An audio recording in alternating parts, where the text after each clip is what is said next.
Assalomu alaykum, hurmatli mijozlar.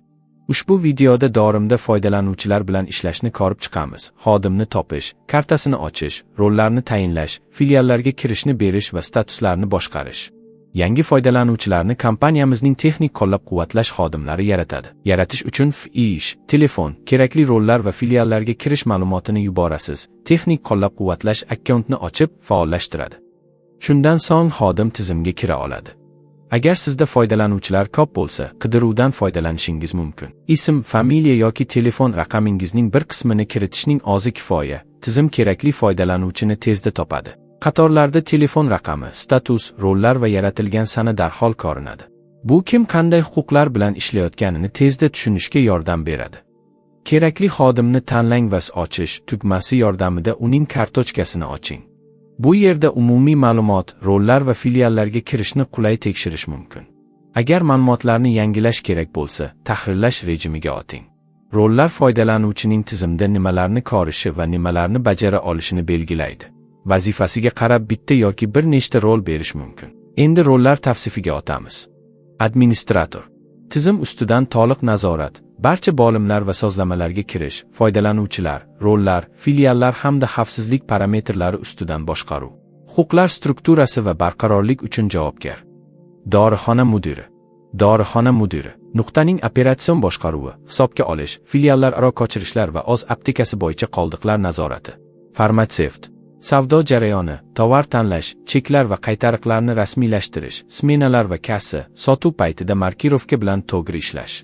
Xaridchi. Yetkazib beruvchilar bilan ish, kirim hujjatlari, yetkazib beruvchiga qaytarish, hisobdan chiqarish, xarid narxlari va partiyalar to'g'riligi ustidan nazorat. Logist.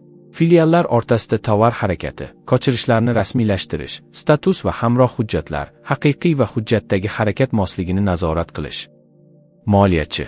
Pul amallari va hisob, kassa va smenalar, ustama qayta baholashning moliyaviy tomoni, hisobot uchun ma'lumotlarning to'g'riligini nazorat qilish. Yig'uvchi.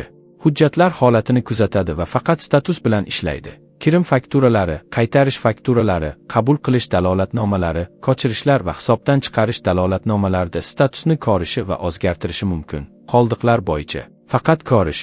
Hujjat mazmuni ochilmaydi, pozitsiyalarni tahrirlash mumkin emas. Foydalanuvchi. O'zgartirish huquqsiz ko'rish rejimi, faqat kerakli bo'limlar va berilgan filiallar doirasida. Rollarni tanlagach, o'zgarishlarni saqlashni unutmang. Filiallar bo'yicha kirish alohida sozlanadi. Xodimga hamma joyda ishlash kerak bo'lsa, barchasiga kirishni yoqing. Faqat aniq nuqtalar kerak bo'lsa, ro'yxatdan ularni belgilang. Shunda huquqlar tartibli va xavfsiz qoladi. Telefon raqami login sifatida ishlatiladi. Uni o'zgartirish texnik qo'llab-quvvatlash orqali amalga oshiriladi. Bu akkauntlarni tasodifiy tahrirlardan himoya qiladi. Foydalanuvchilarda 3 ta holat bo'lishi mumkin. Faol foydalanuvchi tizimga kirib ishlashi mumkin. Bloklangan, kirish yopiq, huquqlar vaqtincha o'chirilgan. O'chirilgan yozuv tizimda endi foydalanilmaydi. Statuslar qator yonidagi amallar orqali o'zgartiriladi. Bloklash, blokdan chiqarish yoki o'chirish. Kartochkada uni oxirgi bo'lib tahrirlagan foydalanuvchining ismini, shuningdek tahrirlash sanasi va vaqtini ham ko'rish mumkin. Oxirida natijani tekshiring. Huquqlar rollarga mos, kirish esa faqat kerakli filiallarga berilgan bo'lishi kerak.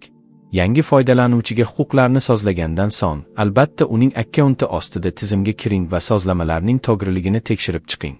Agar siz bizning imkoniyatlarimiz, yangi funksiyalarimiz va yangilanishlarimiz haqida ko'proq bilishni istasangiz, albatta YouTube kanalimizga obuna bo'ling. Like bosing, qo'ng'iroqcha tugmasini bosib qo'ying, Telegram kanalimizga obuna bo'ling va barcha yangiliklardan xabardor bo'ling. E'tiboringiz uchun rahmat.